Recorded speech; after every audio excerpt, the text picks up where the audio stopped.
My name is Rachelle Connors. I am 50 years old, and my work is dance teacher.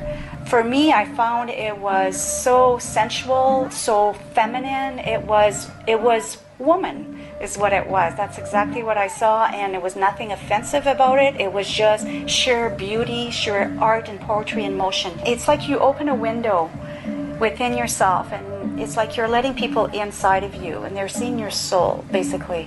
Because when you dance, it's expression in movement is what it is. It's emotion in movement. Because we work with mirrors, you will always have to look at yourself in the mirror, and I find a lot of women are not very at peace with that because they don't like the reflection of looking at themselves. And I find eventually that they don't mind. You see their way of dress changes. All of a sudden they're wearing something a little bit more snug, and then a little bit more low cut in here, not so much to the neck.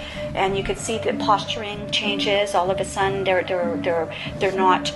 not closed, they're more open. So it's and all of a sudden they look taller.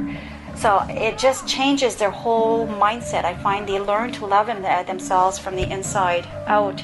Belly dance is one of the oldest form of dance. It's a true art. What you see today originates from Egypt, but the true dance, it comes from the northern India, Rajasthan, and it's actually the gypsies that brought that to Egypt, Upper Egypt.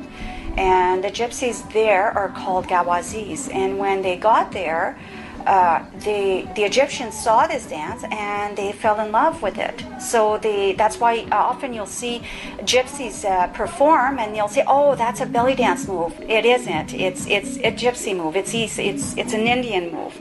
It's just the Egyptians took it for their own, and they've expanded onto it. So now, and then when it grew, when it got to Europe, North America, so on and so forth, well, this is what a lot of what you see today is the belly dancing today, because they didn't really dance with any veils or swords or canes.